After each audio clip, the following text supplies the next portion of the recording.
बिस्मिल्लाहिर्रहमानिर्रहीम, अस्सलाम वालेकुम। नाज़रीन, आप देख रहे हैं प्रोग्राम द लास्ट आवर। मैं हूं यासिर रशीद और स्टूडियो मेरे साथ बराजमान है सीनियर तजियाकार राना मोहम्मद अजीम साहब। पाकिस्तान हमेशा जिंदाबाद।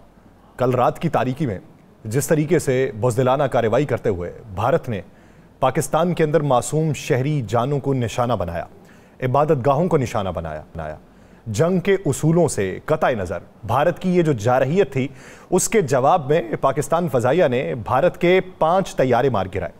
इब्तदाई तौर पे भारत इसको तस्लीम नहीं कर रहा था, भारतीय मीडिया ने उल्टा प्रोपेगेंडा किया, लेकिन फिर आज के दिन जब बैनुल अक़वामी मीडिया ने उसकी तस्दीक की और फिर फ्रांसीसी एक खुफिया एजेंसी के सरबराह ने बाकायदा तौर पे CNN को ये रिपोर्ट किया कि हाँ, फ्रांसीसी जहाज़ जो हैं राफेल जो भारत ने ख़रीद रखे थे वो गिरे हैं। तो उसके बाद जो डसॉल्ट एविएशन कंपनी है उसके शेयर्स में कमी वाक़ई हुई और उसके बदले में जो चाइनी कंपनी है जो J-10C बनाती है या जिसका इश्तराक J-17 थंडर ब्लॉक 3 बनाने में है, उसके शेयर्स के अंदर इजाफा हुआ। लेकिन पाकिस्तान ने जिस तरीके से मौसर जवाबी कार्रवाई की है उसको एक साइड पर रखें, भारत के पहले इकदाम को देखें। निशाना किसको बनाया गया? मासूम बच्चों को, ख़वातीन को, निहत्ते लोगों को, इबादत गाहों को निशाना बना के भारत ने जारहियत का जो सबूत दिया है, भारत ने ये पैगाम दिया है कि वो खित्ते में ताकत के तवाज़ुन को बदलने के लिए जो अपनी चाल चल रहा है वो उल्टा उसके गले पड़ेगी। बैनुल अक़वामी ताकतें मुतहर्रिक हुई हैं और जिस तरीके से आज जवाब दिया गया, सबसे पहले सुबह कौमी सलामती कमेटी का जो इजलास बुलाया गया और फिर उसके बाद वज़ीर आज़म ने पूरे ऐवान को एतमाद में लिया और फिर वज़ीर ख़ारजा ने जो पैगाम दिया, उसके बाद DGISPR की प्रेस ब्रीफिंग और अब से कुछ देर पहले वो जो दोबारा प्रेस ब्रीफिंग दे के उन्होंने जो जवाबी कार्रवाइयाँ की जिसमें दुश्मन की चेक पोस्टों का तबाह किया जाना था, ब्रिगेड हेडक्वार्टर का तबाह किया जाना था, सेटेलाइट इमेजेस जिसकी वाज़े मंजर आम पे आई हैं, तो उसके बाद भी उन्होंने ये कहा कि अभी भी हम जवाब का हक महफूज रखते हैं। तो खित्ते की मौजूदा सूरत हाल जो है ये किस तरफ को जा रही है और भारत का इसमें मनफी किरदार कितना उजागर हो रहा है, इसी बारे में बात करेंगे। राना साहब की तरफ बढ़ते हैं। राना साहब, क्या समझते हैं कि भारत की जारहियत के जो अज़ाइम हैं वो खित्ते को किस हद तक तबाही में मुब्तला करेंगे?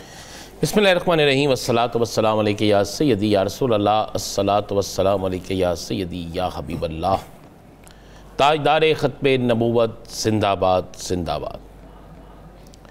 यासर, एक बात तो बड़ी क्लियर है, अब उस जंग का आगाज़ हो गया है अल्लाह के फजलो करम से, जिसका पहला राउंड हम जीत चुके हैं। हालांकि पहला राउंड नहीं, पहले राउंड के जो टोटल नंबर होते हैं ना यासर साहब, हम उससे भी 10 नंबर ज़्यादा जीत चुके हैं। अब जो बात बार बार कही जा रही है, लेकिन सर उसमें जो हमारे मासूम, मैं उस पर आने लगा अगर आप इजाज़त दें तो। बात यह है कि भारत ने दुनिया की वो गलती कर दी है जो मुसलमान कभी किसी सूरत में माफ़ नहीं करेगा। सीज फायर हो जाए, पूरी दुनिया इसमें आ जाए, लेकिन आप ज़हन में रखिएगा, ज़रा तारीख को उठा के देख लें, जब भी हमारी मसाजिद पर हमले हुए हैं, जब भी हमारी दीनी दरसगाहों पर हमले हुए हैं, जब भी हमारी दीनी दरसगाहों में पढ़ने वाले मासूम बच्चों को शहीद किया गया है, और शहीद करने वाला वाज़े तौर पर गैर मुस्लिम है, शहीद करने वाले ने जंग मुसल्लत की है, शहीद करने वाले ने रात के अंधेरे में यह सब कुछ किया है, तो फिर कभी कौम ने उसे माफ़ नहीं किया। अगर कोई माफ़ करने की कोशिश करेगा तो कौम कभी भी उसे माफ़ नहीं करने देगी। आज जो भी DGISPR साहब ने प्रेस कॉन्फ्रेंस की है, ठीक कहा, बिल्कुल मैं तायद करता हूँ कि अब बदला लेना पड़ेगा। अभी ख्वाजा साहब भी कह रहे थे हमें लेना पड़ेगा। कितने दिन करेंगे आप इस तरह बर्दाश्त? नीलम जेलम पे जो किया उन्होंने, क्या वहां पे कोई मदरसा था? पाकिस्तान में तो हजारों मदरसे हैं, किस किस मदरसे पे ये करेंगे? यासर, याद करें, मैंने आप प्रोग्राम में कहा था कि भारत एक मंसूबा बना रहे हैं जी, कुछ मुल्क उसकी मदद भी कर रहे हैं। इंटेलिजेंस एजेंसियों का इजलास हुआ भारत के अंदर, उस इजलास की कल के प्रोग्राम में मैं फुटेज भी दे दूंगा, तस्वीर दे दूंगा, डेट लिखी होगी, पूरी प्री प्लान सब कुछ हुआ। आगे से जवाब मिला कौम की तरफ से भी, अफवाज पाकिस्तान की तरफ से भी, और ऐसा जवाब मिला ऐसा जवाब मिला कि राफेल भी फेल हो गया, रा भी फेल हो गई, मोदी भी फेल हो गया, आरएसएस भी फेल हो गई, और पूरी भारतीय जो कौम थी जो इस जंग को चाहती थी, सब के सब फेल हो गए। फरीदाबाद में पाकिस्तानी परचम लहरा दिया गया, भारत के 40 मकामात पर पाकिस्तानी परचम वहां के लोगों ने निकाल के लहराया। अब आते हैं अपने शोहदा की तरफ। हम शोहदा का खून ज़ाया नहीं जाने देंगे। क्या आप समझते हैं कि हुकूमत, सियासी जमातें, अफवाज पाकिस्तान कोई भी हमारे शहीदों का खून ज़ाया जाने दें? ये खून रायगा नहीं जाएगा, इसका बदला लिया जाएगा। आज आपने शहीदों के जनाजे देखे ना, दहशतगर्दों के जनाजों में लोग नहीं जाते, दहशतगर्दों के जनाजों में कानून नाफज करने वाले इदारे नहीं जाते, दहशतगर्दों की तो पहचान ही कोई नहीं होती, उनके तो लवाहकीन कोई नहीं होते, उनका तो नमाज जनाजा पढ़ाने वाला कोई नहीं होता, पढ़ने वाला कोई नहीं होता, उनकी तो लाश वसूल करने वाला कोई नहीं होता। यहां पर तो लोग सैकड़ों हजारों में थे, सैकड़ों बल्कि हजारों में थे, और सिसकियों से रो रहे थे। ये दहशतगर्द नहीं थे, ये सारे के सारे वो लोग थे। मरीद के में शहीद होने वाला मां मस्जिद, 2 सिक्योरिटी गार्ड। आपने कहा जी हमने, क्योंकि इनको ख्वाब में हाफिज साहब नजर आते हैं ना, मैंने आपसे कहा कि उठते बैठते लेटते सोते, मुझे पता लगा कल का नरेंद्र मोदी जो है ना वो पागल हो गया है, और सामने किसी की तस्वीर लगी हुई है ना, उसको देख के कहता है हाफिज साहब आ गए, हाफिज साहब आ गए। ये इनका आलम है। हाफिज सईद से ये इतने डरे हुए हैं। और ये हाफिज सईद का हमने वो मैंने इंडियन चैनल देखा, उड़ा दिया हेडक्वार्टर, और हमारी मस्जिद थी वो, बहावलपुर में भी मस्जिद थी, अहमदपुर शर्किया में भी क्या था, कोटली में क्या था, सियालकोट पे क्या था, सियालकोट में क्या था। वो कहा जाता है कि एक स्कूल को निशाना बनाने और एक हेल्थ सेंटर को निशाना बनाने का इरादा था। अब जो भी था, अब भी मैं आपको एक बात कहूँ कि ये जो अब इंटरनेशनल कुव्वतें आ गई हैं ना, जिनको एहन उस वक्त याद आता है जब सारा कुछ हो जाता है, जब हम इतने दिनों से एक एक को ख़त लिख रहे थे, एक एक को पैगाम दे रहे थे, तो कोई हमारी बात को सुनने के लिए तैयार नहीं था। और जब हमने अपने ही प्रोग्राम में एक बड़े सीनियर शख्स से पूछा तो उन्होंने कहा जी चूँकि दुनिया की बहुत बड़ी इन्वेस्टमेंट भारत में है तो मजबूरी है, ना तो हम कनाडा हैं कि जो सब सफ़ीर को निकाल देंगे, सफारती तल्लुकात ख़त्म कर दें, नहीं भाई, हमारे मासूम बच्चों के जनाजे पढ़े गए हैं, हमारी ख़वातीन के जनाजे पढ़े गए हैं, पूरी पूरी फैमिलियाँ ख़त्म हो गई हैं। वो इमाम मस्जिद जिसके पीछे नमाज पढ़ते थे उनके जनाजे अदा किए गए, जो मसाजिद के बाहर हिफाजत करते थे उनके जनाजे पढ़े गए, वो मासूम शहरी जिनका कसूर पाकिस्तानी होना है उनके जनाजे पढ़े गए। पता नहीं और कितने लोग जो हैं बेचारे ज़ख्मी जो हैं उनकी क्या हालत है। बिल्कुल माफ़ी नहीं होगी, ना माफ़ी देनी चाहिए। ये बहुत वक्त है, पहला वक्त है कि पूरी कौम इकट्ठी है। अगर अब भी आपने कुछ ना किया, अब भी आपने इस पे खामोशी इख्तियार की, तो फिर आप जहन में रखिएगा कौमें रोज़ाना इकट्ठी नहीं होती। कौमें उस वक्त इकट्ठी होती हैं जब कौमें समझती हैं कि अब हमारा एक वक्त है। आज आप एक जवाब दे लें तो आपको नज़र आएगा कि पाकिस्तान के अंदर हर शख्स अपने आप को महफूज समझेगा, चाहे वो बाहर से आने वाला इन्वेस्टर हो, चाहे वो पाकिस्तान के सी पैक में काम करने वाले हो। और फिर एक जब बाप को सज़ा मिल जाए ना, जब पैसा खर्च करने वाले को सज़ा मिल जाए, तो उसके जो चेले होते हैं ना, लोंडे लपटे जो होते हैं, ये चेले जो बनी होती है, जो तंजीमें जो रहा नहीं यहाँ पे जिनको सपोर्ट करते हैं, फिर वो अपने आप अपनी मौत मर जाते हैं, फिर वो अपनी मौत आप मर जाते हैं। तो इसलिए अब फैसला कर लेना चाहिए, फैसला बल्कि हो चुका है, अब इस पर अमल कर देना चाहिए। सालसी करने वालों को इंतज़ार करें, सालसी करने वालों को कहें इंतज़ार करें। पहले भी तो इंतज़ार किया ना, इंतज़ार करें या लाएं अपने मुल्क के। किसी मुल्क में एक बंदा किसी मुल्क का जाता है, शोर मच जाता है। कितने इसराइली कत्ल हुए हैं, कितने इसराइली जहन्नम वसल हुए हैं, उस पर कितना शोर मचा। तो हमारा खून खून नहीं है, हमारी जान जान नहीं है, हमारे मुल्क का दिफा दिफा नहीं है। हम तो आइन के तहत जनेवा में होने वाले कन्वेंशन के तहत जो तय हो चुका है, हम उसके तहत हम अपना तहफ़्फ़ुज़ करेंगे। हम पे हमला हुआ है, आज तक बड़ी बड़ी जंगों में मसाजिद पर बम नहीं बरसाए जाते, अस्पतालों में बम नहीं बरसाए जाते, दीनी दरसगाहों को निशाना नहीं बनाया जाता, तो फिर नसीहत तो होनी चाहिए ना। इस पूरे मामले में सर आप अमेरिका को कहां देखते हैं? भारत के साथ कहां देखना, और किसके साथ है वो? इतनी हिम्मत तो उधर भी नहीं पड़ी कि खुल के साथ दे सके। पीछे से हल्लाशेरी और फिर बयानात में शर्मिंदगी, इसलिए कि उनको उम्मीद नहीं थी कि इस तरह की रिटेलिएशन होगी, आएगी, और उनको ये भी उम्मीद नहीं थी। आज एक गैर मुल्की किसी ने, मैंने वो पढ़ रहा था, उन्होंने पाकिस्तान के अंदर सर्वे करवाया तो अवामी गम व गुस्सा, तो उन्होंने उस पर लिखा है कि अवामी गम व गुस्सा इस कदर ज़्यादा है और अवाम के अंदर जज्बा इस कदर ज़्यादा है कि अवाम कहती है कि ये वक्त है मकबूजा कश्मीर को वापस लेने का, पंजाब को आज़ाद करवाने का, ये वक्त है भारत से अपने पुराने सारे हिसाब क्लियर करवाने का, ये वक्त है भारत ने जिस तरह बांग्लादेश को हमसे अलहदा करवाने में पूरा रोल अदा किया, अब इन तमाम चीज़ों का वक्त है बदला लेने का। ये उसको तो सर यही खफगी नहीं ख़त्म हो रही कि जब से बांग्लादेश के अंदर भारत नवाज हुकूमत गई है, आप देखिए सोशल मीडिया के ऊपर जितनी भी पोस्ट हैं उसके नीचे बांग्लादेशी जो आवाम है वो तो पाकिस्तान का साथ देते हुए थक नहीं रही।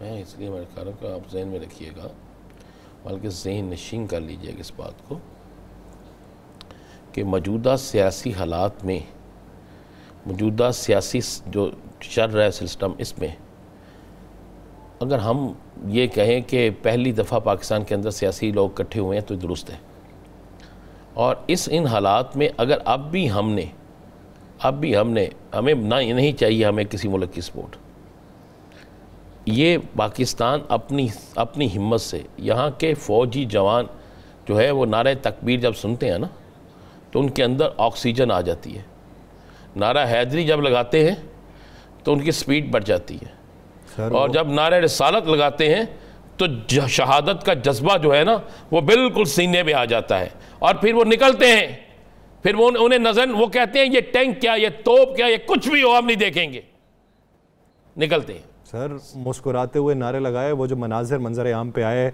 LOC के महाज के ऊपर तोपखाना चलाने वालों के, वहाँ पे उनके चेहरों के ऊपर जो इत्मीनान था और जो जुर्रत किरदार था और जो दुश्मन का मुकाबला करने की हिम्मत थी वो चेहरों के ऊपर वाज़े दिखाई दे रही थी। यासर साहब, मैं कह रहा हूँ हम मुसलमान हैं, मैंने 50 प्रोग्रामों में कहा है कि हमारा अल्लाह एक है, जो हकीकत में अल्लाह है, जिसने पूरी कायनात बनाई है। हम रसूल पाक सल्लल्लाहु अलैहि वसल्लम के पैरोकार हैं, हम आप सल्लल्लाहु अलैहि वसल्लम को मानने वाले हैं, हमें उनकी शफाअत हासिल है, इसलिए कि आप सल्लल्लाहु अलैहि वसल्लम सबके लिए शफाअत की दुआ की ना। हम 70 बहुत है, ये 70,000 हो जाएं। मुझे एक याद है, मैंने पढ़ा, एक मुसलमान बादशाह खड़ा था, देख रहा था सामने से फौज आ रही है, साथ उसके सिपह सलार भी उसका खड़ा था। उसने कहा, बादशाह सलामत, आप क्या देख रहे हैं, कितनी बड़ी फौज आ रही है और हम थोड़े हैं,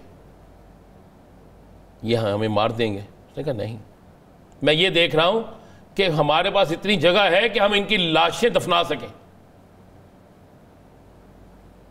उसने कहा जनाब ये क्या कह रहा हूं? उसने कहा हम मुसलमान हैं, ये गैर मुस्लिम हैं, हम में जज्बा है, और उन्होंने वो जंग जीती। मुझे आज भी याद आता जब इमरान खान ने कहा था ना अर्तुगरुल गाजी देखा करो,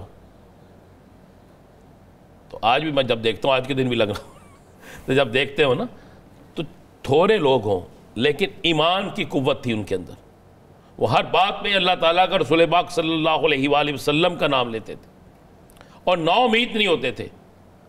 तो फिर ततारी हों, फिर मंगोल हों, फिर अंग्रेज़ हों, फिर मुसलमान गद्दार हों, सबको मार पड़ती है। तो यहाँ पर भी यार क्या अल्हम्दुलिल्लाह रब्बिल आलमीन हम कह सकते हैं कि ये जो डराया जा रहा है ना कि जी एटमी फलां फलां, यासर साहब, आप भी रात को घर से आ गए थे ना? 10 मिनट के नोटिस पे सर आ गए थे ना जी। और मुझे भी आपने फजर के बाद तक तंग किया।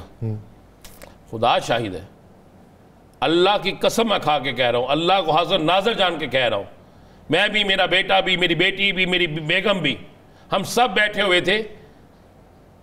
अल्लाह करे कोई ऐसी चीज़ छिड़ जाए, देख रहे थे, तो उसमें हम लोग अपना क्या रोल अदा कर सकते हैं, करें। तो ये एक घर की कहानी है ना, यहाँ पे तो हर घर के अंदर ऐसा है कि महाज जब सजेगा, सफ़बंदी होगी, तो पहली सफ़ों पे जाने की ख्वाहिश जो है वो दिलों से इस वक्त जो है वो बीदार हो रही है। एक ब्रेक लेते हैं, इसी मंजरनामे में मजीद बात करेंगे, कहीं नहीं जाएगा, स्टे विद अस।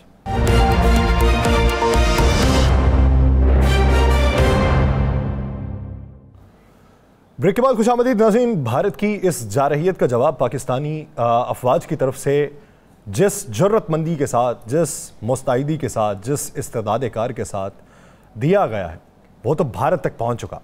लेकिन भारत के इस इकदाम पे बैनुल अक़वामी सतह के ऊपर अब पाकिस्तान के पास क्या ऑप्शंस बचते हैं? दूसरा ये कि भारत को जिस महाज पे पसपाई का सामना करना पड़ा कि एक खुद ही पहले जारहियत का आगाज़ करे और फिर जब जवाबी वार किया जाए तो सफ़ेद झंडा लहरा दिया जाए कि जिस पे शिकस्त तस्लीम करने का इशारा हो, और फिर उस पर माफ़ी तलाफ़ी की बातें मंजर आम पे आने लगें, तो ये पाकिस्तान की कितनी बड़ी फतह है।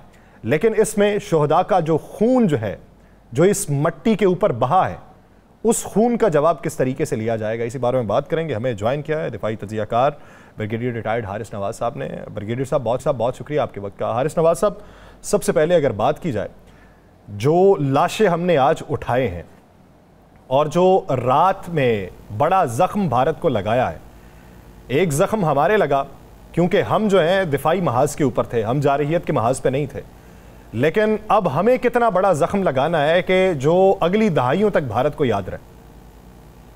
देखें, इंडिया ने खुद सेल्फ क्रिएटेड ड्रामा रचाया, 27 अपने टूरिस्ट को मारा और उसके बाद पाकिस्तान को ब्लेम डाला।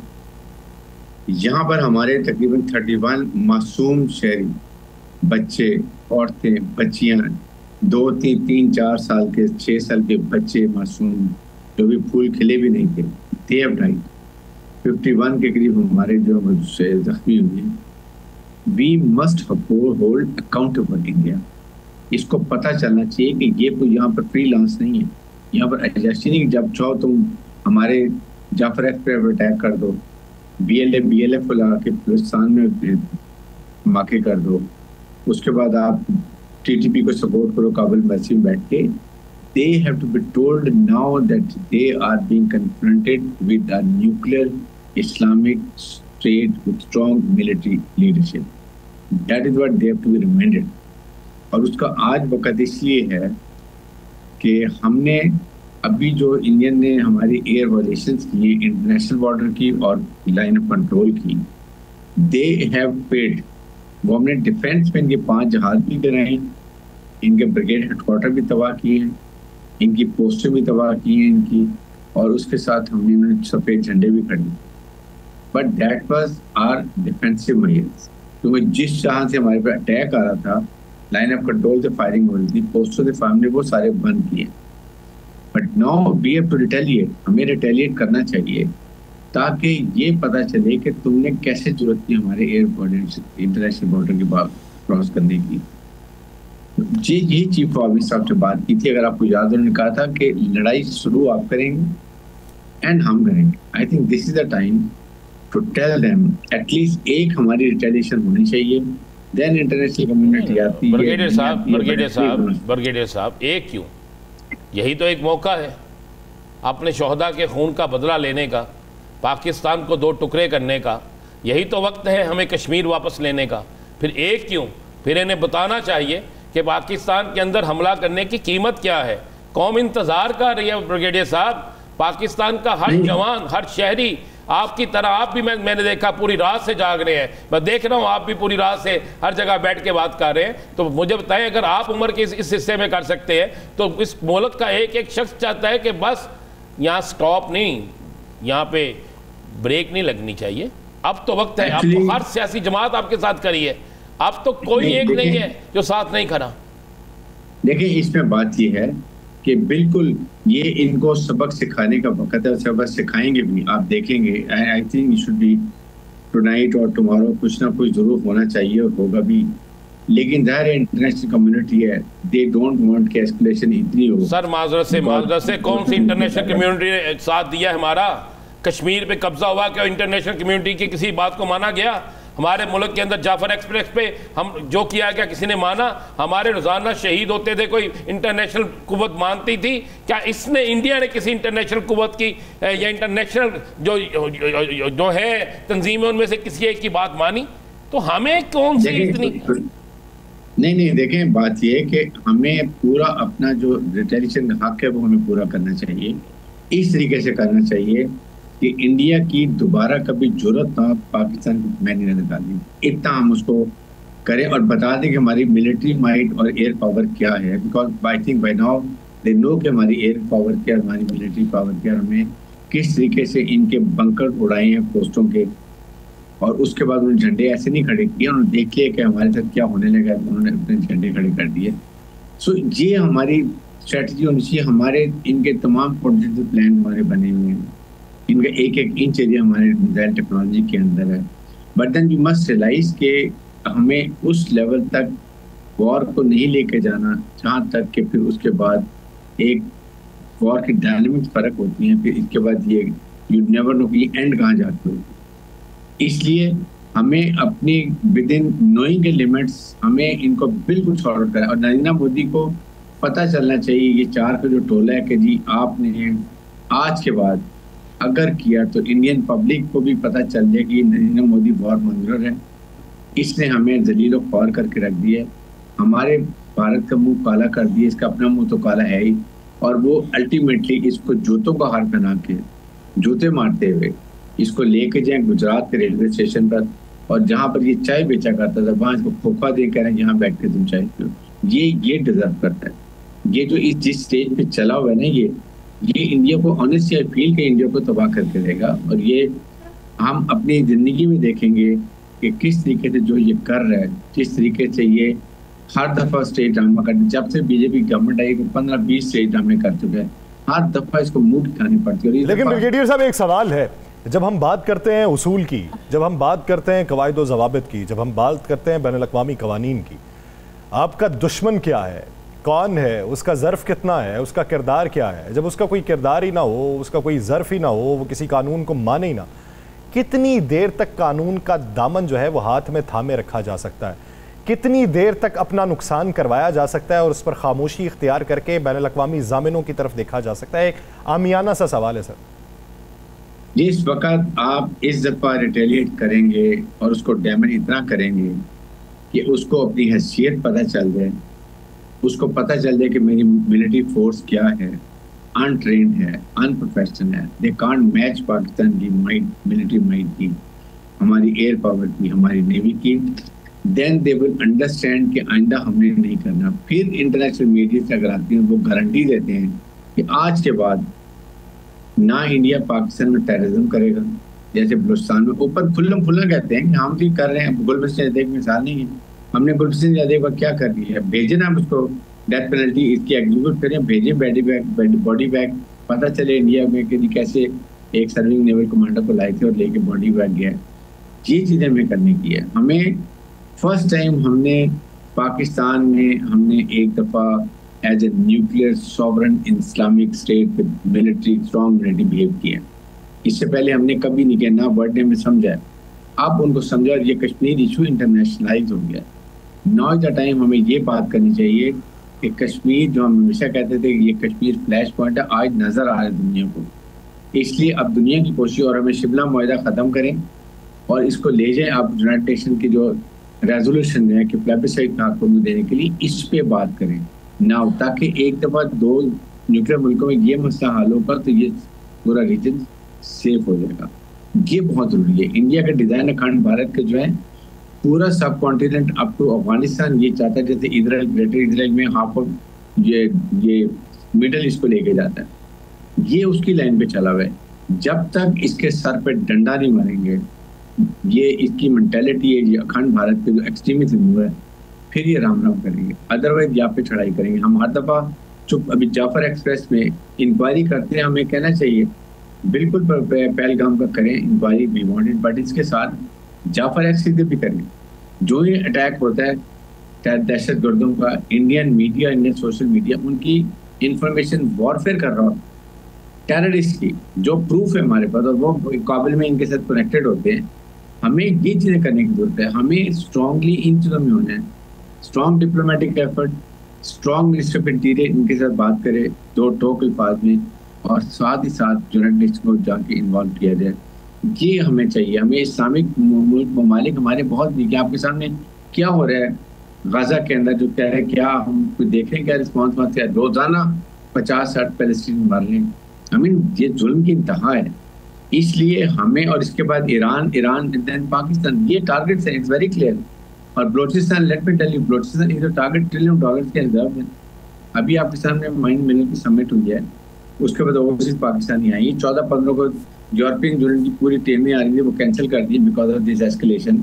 दे डोंट वांट कि हम इस्लामिक तरक्की करें।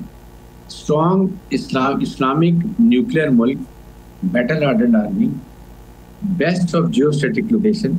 अगर हम CPEC से और ग्वादर पोर्ट से इकोनॉमिक तरक्की कर लेंगे, दैट मीन्स कि हम अपने फैसले अपनी मुल्की मफादात में करेंगे। This is the thing our adversaries they don't want. They want we remain under the control of IMF world bank. We keep listening to their decision, उनसे डिक्टेशन लें और जिंदगी के दिन थोड़ी थोड़ी ऑप्शन लेके गुजारते रहें। यहाँ पर आप जनरल आसिम में यही कोशिश कर रहे हैं कि पाकिस्तान को एक इस इकोनॉमिक रिवाइवल से ऊपर लेके जाना चाहिए, इकोनॉमिक प्रॉस्पेरिटी करना चाहते हैं, और ये सारा कुछ इस चीज का एक किया जा रहा है। We must understand the grand design for this big plot against Pakistan. न साहब, आपने कहा एक दफ़ा होना चाहिए, पता लगना चाहिए। आप क्या समझते हैं, आपके सोर्स क्या कहते हैं? आज, कल, परसों, इस हफ्ते में, कब तक? कौन तो मुंतज़िर है?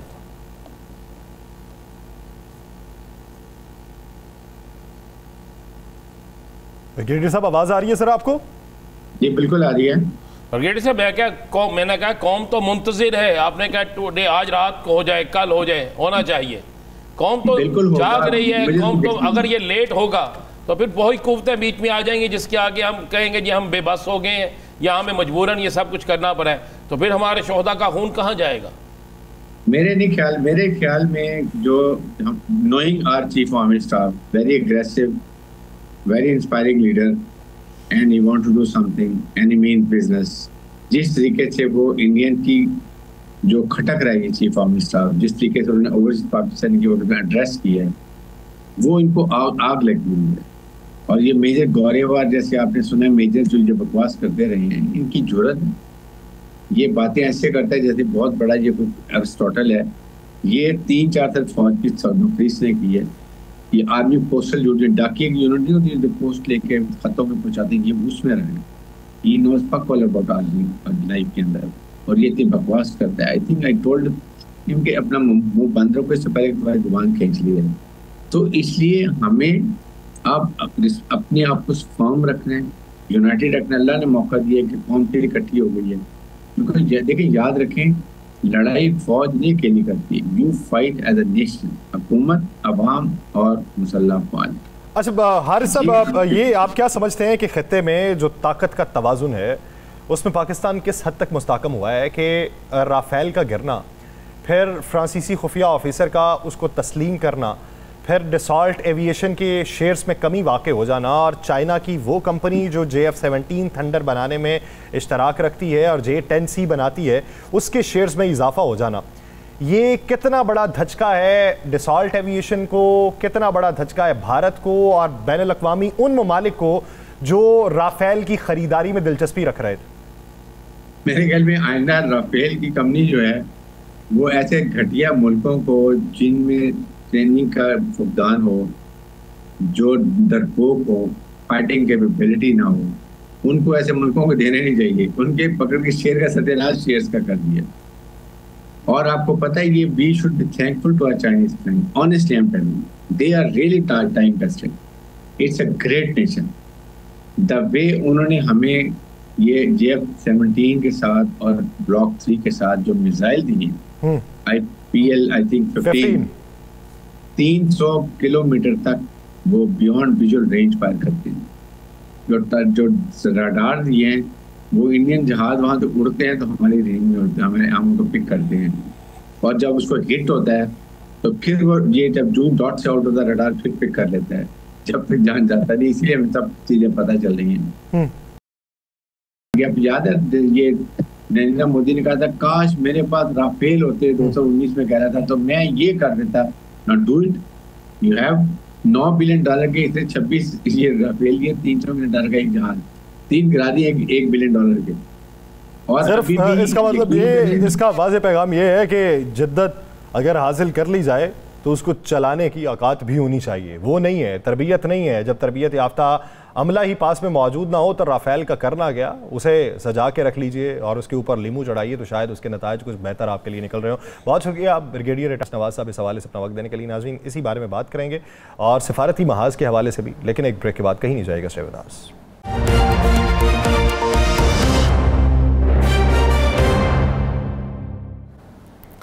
ब्रेक के बाद खुशामदीद। नाज़रीन, जब किसी कौम के ऊपर हमला हो तो तज़ब्ज़ुब वहाँ पे पाया जाता है, बेचैनी फैल जाती है, खौफ होता है, घबराहट होती है और उसी में रिएक्ट करने का हौसला नहीं रहता। कौमें वही तरक्की करती हैं जो ऐसे हालात के ऊपर मुत्तहिद रहें, हवास बाख्ता ना हों, जहनों के ऊपर काबू रखें और आँखों से वो मनाजिर देखें जो हवास बाख्ता आँखें नहीं देख सकती, और वही पाकिस्तानी कौम ने करके दिखाया। राना साहब, आज वाहगा का अगर मंज़र देखा जाए, परचम कुशाई की तकरीब थी, एक तरफ जंग का मंज़र, पूरे मुल्क के ऊपर आप दहशत मुसल्लत करने के दावेदार हों, लेकिन इस तरफ अवाम ही अवाम दिखाई दे और उस तरफ सन्नाटा ही सन्नाटा। या सर, ये आज हमारी इंतज़ामिया और अफवाज पाकिस्तान इजाज़त दे दे कि जाओ, तुम्हें इजाज़त है, तुम वाघा बॉर्डर से, गंडा सिंह बॉर्डर से, किसी भी बॉर्डर से इंडिया दाखिल हो जाओ, तुम्हें इजाज़त है। नहीं किसी असले की ज़रूरत, नहीं किसी टैंक की ज़रूरत, नहीं किसी जहाज़ की ज़रूरत।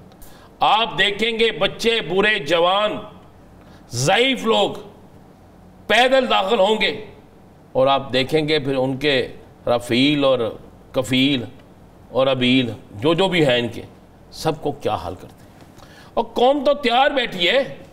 कोई मुझे पाकिस्तानी, शायद कोई एक पाकिस्तानी हो जिसे ये पता ना लगा हो कि जंग लग गई है, तो वो सोया रहा हो। मैंने तो सबको, जिस जिसको फ़ोन किया है, हर शख्स जाग रहा था, हर शख्स तैयार बैठा था। मैंने तो कहा कि हमारी कौम तो आप कह रहे हैं ना वाघा बॉर्डर, वाघा बॉर्डर से आगे भी कर लें, कोई एक बॉर्डर खोलने की इजाज़त दे देंगे, किसी एक बॉर्डर से जाने की इजाज़त दे दें, तो आपको नजर आएगा किस तरह लोग जाते हैं। आपको नजर आएगा कि पूरी कौम इंडिया के अंदर जाएगी और खुदा की कसम इन्हें चबा के खा जाएगी, इन भारतीयों को। इनके भारतीय चैनल्स पे जो सुबह से लेकर शाम तक, अब तक वो एक झूठ का पलंदा तैयार पड़ा हुआ है ना, वो जो मानने के लिए तैयार नहीं है, तो उन्हें कहे ना जरा टाइम दे हमें। इब्तदाई तौर पे वो बाछें खिला के पोस्टर लगाते हैं कि पाकिस्तानी तैयारे जो हैं वो हमने अपने कश्मीर के अंदर मार गिराए। बाद में पता चलता है नहीं, ये अपने तैयारे थे जो गिर गए। तमाम पोस्टें फिर डिलीट करवाई जाती हैं और फिर वहाँ पे जो सवाल उठने लगते हैं, उनके अपने जो चैनल्स हैं वो ब्लॉक करवाए गए। चलें, हमारे चैनल्स तो ब्लॉक किए ही गए, उन्होंने अपने लोगों के चैनल्स और पेजेस ब्लॉक कर दी। किस किस के करेंगे वो? मेरा चैनल भी वहाँ पे ब्लॉक है, आपका भी ब्लॉक हो गया, आज बाकी लोगों के ब्लॉक हैं, सिर्फ उनके हैं जो उनके पसंदीदा लोग हैं ना, सिर्फ उनके अलावा बाकी सबके ब्लॉक हैं। तो कितने लोगों का करेंगे ये? कहाँ कहेंगे? सोशल मीडिया है, जिसने चैनल को देखना है ना, या जिस तक चीज़ पहुँचनी है वो पहुँच जाती है। मैं रात को, मुझे बरतानिया से फ़ोन आया, एक शख्स का दोस्त था, उसने कहा वाकई क्या जंग शुरू हो गई है? मैं क्या हो गई है? उसने कहा हम पाकिस्तान आ जाएं। मैंने कहा यार, लोग को जुनून देखो, जंग हो तो लोग कहते हैं हम नहीं आएंगे, तो वो कह रहा फिर हम आ जाएं, हम भी अपना हिस्सा डालें, हम भी इसमें हिस्सा लें। ये है कौन? भारत। आप फिर वो बात उनके, आप ज़रा उनके उन जर्नलिस्टों को देखें ना, वो आपने कभी गए हैं, ये हमारे यहाँ पे जो मेले लगते हैं वहाँ पे मंजन बेचने वाले आपने देखे हैं कभी? वो किस तरह बोलते हैं, आओ जी फलां जी फलां जी फलां जी। वो यार ये तो मंजन बेचने वाले हैं। हिम्मत करें ना, हमने माना है हमारे 32 या 31 लोग शहीद हुए, हमने माना कि इन्होंने हमारे इतनी जगहों पर अटैक किया। हम 33 हमने माना ना, 33 हमारे शहीद हुए। हमने तो पहले भी कहा था कि आगाज हम नहीं करेंगे। हमने माना ना, हमने इकरार किया, फिर हमने जवाब भी दिया। ये माने तो सही, अगर ये नहीं मानते सर तो सारी चीजें भी दिखा दी। हल्क खुश्क हैं, सकूत तारी है, जहन माऊफ है। जवाब क्या देंगे राना साहब? इस पे मजीद बात करेंगे, लेकिन इसी बीच में हमें हमारे मेहमान ज्वाइन कर चुके हैं। साबिक सफ़ीर जमील अहमद खान साहब ने हमें ज्वाइन किया। खान साहब बहुत शुक्रिया आपके वक्त का। राना साहब आप सवाल कर सकते हैं। हाँ साहब, इस वक्त में जब पाकिस्तान पर इन्होंने एक शब खून मारने की कोशिश की, हमारे 33 लोगों को शहीद किया, अब इस मौके पर पूरी पाकिस्तान की तरफ से पूरी दुनिया के अंदर जहाँ जहाँ 40 ममालिक तो कहा गया है कि उनको ख़त भी लिख दिए गए, उनको वसूल भी हो गए। सहाफ़ती इस महाज पर हारजी महाज पर तो हमें मिल गई फतह, दूसरे महाज पर भी मिल गई। अब मज़ीद हमें क्या करना होगा, और आप क्या समझते हैं कि भारत बाज आ जाएगा? इस पहली तो बात है कि ये जो सबकत है, इस सबकत को बरकरार रखने के लिए एक कंसिस्टेंसी की जरूरत पड़ेगी सफारती लिहाज से, और कंटिन्यूटी की जरूरत पड़ेगी। वो इंशाल्लाह हम करेंगे। हमारे लोगों के जो जज्बे हैं और हौसले हैं काफ़ी बुलंद हैं अभी, और हमारे सफारतकारों के भी। तो हमारे मिशन जो है बाहर, हमारे 100 से ज़्यादा मिशन हैं, और फिर एक्रेडिटेड अगर देखा जाए तो 193 ममालिक में हमारी प्रेजेंस है उस लिहाज से। तो वहाँ जहाँ जहाँ हमारी प्रेजेंस है वहाँ सफ़ीर और उसका अमला, खासतौर पे जो सीनियर उसके साथी हैं सफ़ीरों के, उन्हें यकीनन अब चाहिए कि वो जो बातें यहाँ हुई हैं, जो हमारे काबरीन ने की हैं, जो हमारे नेशनल सिक्योरिटी कमेटी की तरफ से बयानिया आया है आज और 3 रोज़ कबल जो आया था, उनके मज़बरात को सामने रखे, because that becomes the foreign policy. जो आपने देखा ये सिक्योरिटी काउंसिल के फैसले, तो उस लिहाज से अगर देखा जाए तो फिर हमें ये बातें जो हम यहाँ इसको डिबेट कर रहे हैं, इसको दुनिया तक पहुँचाने के लिए हमें ज़रूरी है कि हमारे तमाम सफारतकार इसमें तन मन धन के साथ एक तो इसमें जारी रखें इस मामले को, और दूसरा हमारे जो पाकिस्तानी ओवरसीज़ हैं, देश से दूर प्रदेश में, इस वक्त उनके जज्बात भी बहुत ज़्यादा, वो अपने तमाम तफरीक को और तमाम अपने इख्तलाफात को बाला ताक रख के इस वक्त इस जज्बे में शर्शार है कि उन्हें भी कोई टास्क दिया जाए। तो उन्हें सबसे बेहतर टास्क तो ये दिया जा सकता है कि वो जहाँ जहाँ हैं अपनी अपनी कॉन्स्टिट्यूएंसी में, अपने अपने इलाके में हमारे सफ़ीर हैं। अच्छा खान साहब, एक सवाल ये है कि जब इब्तदाई तौर पे भारत की तरफ से ये एस्केलेशन की गई, उसके फौरी बाद हमने दफ्तर खारजा के थ्रू अपने जो मुस्तकिल मंदूब थे, आपसे पहले भी इस मामले पे गुफ्तगू हो चुकी है कि उन्हें पैगाम पहुंचाया, फिर UN सिक्योरिटी काउंसिल में पाकिस्तान का मुकदमा रखने की बात की। अब आज उसके बाद की हैपनिंग जो है कि बाकायदा तौर पे बैनुल-अक़वामी मीडिया को ले जाके वो जगह दिखाई गई जिसके ऊपर भारत ने वार किया और मासूम जानों का ज़िया हुआ। तो इस पूरे मंजरनामे में सिफारती महाज पे हमें कौन कौन से चैनल्स आजमाने की ज़रूरत है? ये इसमें देखिए 3 मेन तरीक़ाकार हैं दुनिया में, और जो आजमाए जाते हैं, बाकी कौमें भी आजमाती हैं।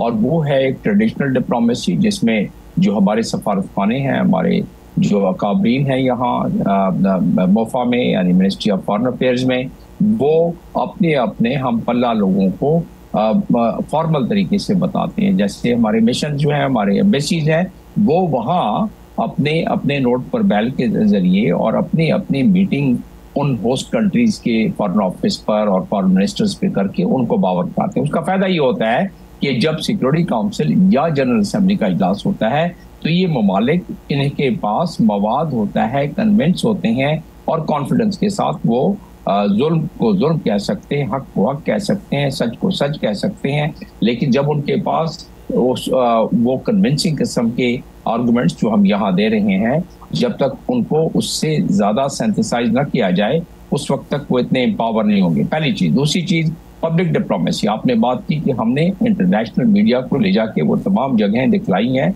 और मजीद भी दिखलाने चाहिए। उससे पहले LOC पर भी लिखे गए थे हम।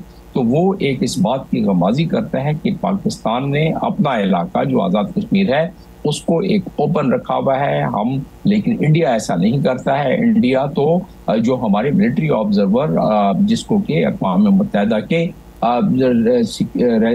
रेजोल्यूशन के 47 के तहत जो 48 में पास हुआ था उसके तहत पाबंद है इंडिया, लेकिन वो उससे इनकारी है।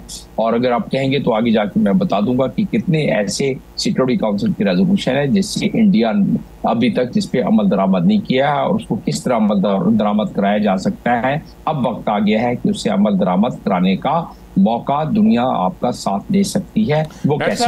देखिए डॉक्टर साहब, क्या ये वक्त ये नहीं है कि मकबूजा कश्मीर को आज़ाद कराने का वक्त भी नहीं आ गया? मैंने जब कहा कि वो कैसे, तो अगला मेरा पॉइंट यही था कि बात यह है कि इस वक्त जो कि बैक बर्नर पे दुनिया के चला गया था मकबूजा कश्मीर, वो अब दोबारा फोर फ्रंट पे आ गया है। और इसमें आपने जो तीसरा तरीकाकार है डिप्लोमेसी का, वो लीगल डिप्लोमेसी है। पहले तो ये है कि हमारे जो वहाँ परमानेंट रिप्रेजेंटेटिव हैं, जो मंदूब हैं हमारे एम्बेसडर आसिम इफ्तिखार, उनके जरिए हमने सिक्योरिटी काउंसिल का जो इजलास चल रहा है, रमा इजलास, उसमें कल रात को हमने यहाँ हमारी रात और उनका दिन 4 बजे का और 5 बजे की शाम, तो हमने उसमें उनको प्रेजेंटेशन दे दी कि क्या यहाँ हुआ है। और ये तकाजा भी है सिक्योरिटी यूनाइटेड नेशंस के चार्टर का कि आपके अगर कोई दरअंदाजी या आपके ऊपर कोई हमला हो तो आप हक महसूस रखते हैं, जैसा कि आप अभी डिस्कस कर रहे थे आर्टिकल 51 के तहत यूनाइटेड नेशन चार्टर के। और साथ साथ ये लाजिम है कि सिक्योरिटी काउंसिल को फौरी तौर पर मुतला किया जाए, जो कि न सिर्फ हमने सिक्योरिटी काउंसिल को मुतला किया है